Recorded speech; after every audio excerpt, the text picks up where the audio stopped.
Hey guys, what's going on? Hope you're having a great day. Tim back in the Revolved Realty studio, continuing our video series on how to get started investing in real estate. This is video number 4, and this is going to be the last one. I talked about in the first video how I am approached quite a bit by folks who are interested in investing in real estate, primarily here in Madison County. A good chunk of our business is now made from dealing with investors, local investors, people like me, people like Chelsea, who we are looking for homes to flip, rehab, either keep as rentals or sell as flips.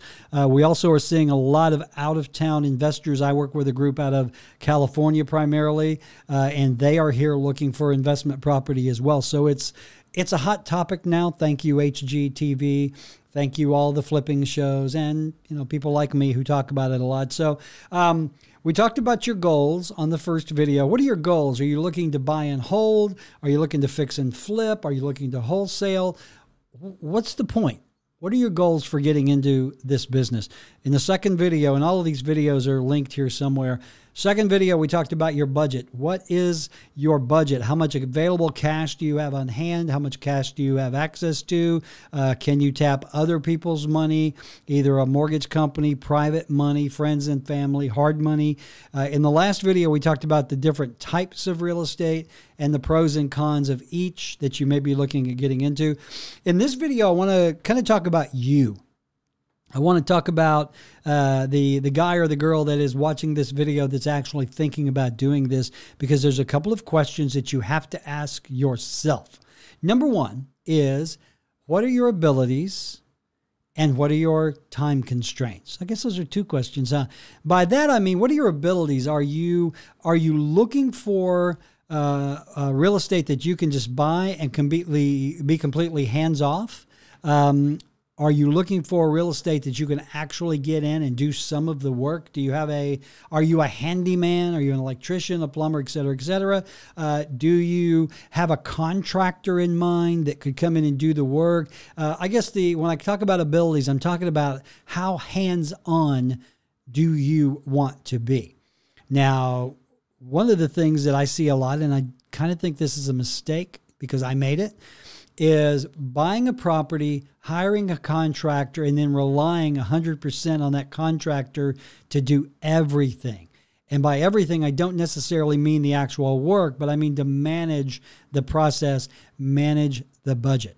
I can give you a list of contractors here in town who have taken money from people and then never came back, never did the work. That's, and you have to get involved with these contractors. You have to manage the process, especially the money.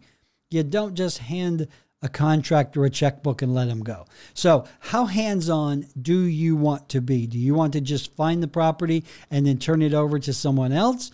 Do you want to oversee it? Are you going to be there every day? How involved are you going to be? And how much time do you have to spend? Another thing pertaining to time is this. Is there a time factor here? Meaning, do you have to get this property done by a certain date or within a certain schedule? Because if you do, managing that time and finding reliable people to do the work becomes a very important part of the puzzle. You've got to do that if you're under a time crunch. The other thing that I want to talk about on this video, and it kind of goes with this, is risk tolerance. How willing are you to take a risk? And how big of a risk to become a real estate investor? Because even the best deals, the deals that you go in thinking this is going to be a walk in the park, have a degree of risk. Always, never fails. So the question becomes, how good are you at handling that risk? If you invest $50,000 in a property and then let's say, you want to just hire a contractor and that goes south, well, all of a sudden the entire project could be at risk because no work has been done. You may be under a time constraint. You may not know what to do. I get calls all the time from people with real estate that they don't know what to do with it. They've gotten involved with it. They've realized they've made a mistake. They're looking to cash out, and chances are they're going to lose money when they do. So what is your risk tolerance? How well do you handle stress?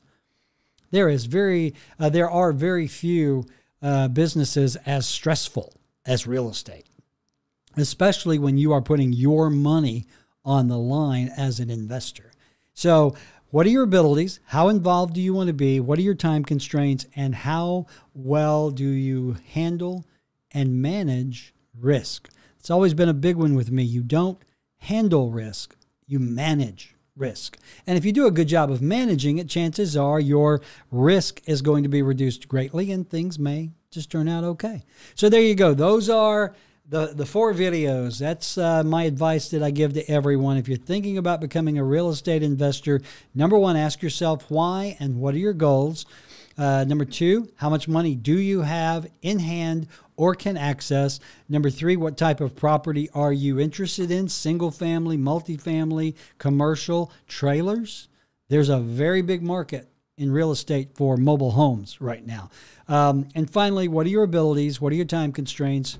And what is your risk tolerance? So, hey, if I can help you in any way, don't hesitate to call. I work with a lot of investors. Being one myself makes it a little easier for me. I am always available, 679-0704. Got a couple of partners that we work with here on the program. Stephen Allen at Caliber Home Loans. If you want a mortgage company to finance your deal, Stephen is the guy to talk to.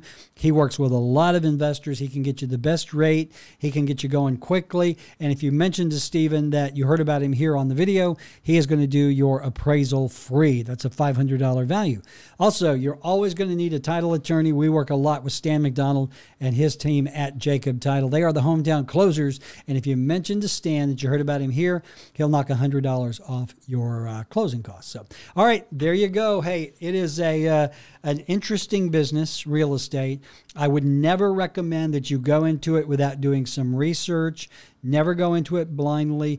Try to find a mentor, someone like me that you can work with to find the property, get it done correctly, reduce that risk, and hopefully ensure your chances of profitability. All right, that's it, guys. If I can do anything for you, give me a call, 679-0704, Tim at revolved.com, and happy investing.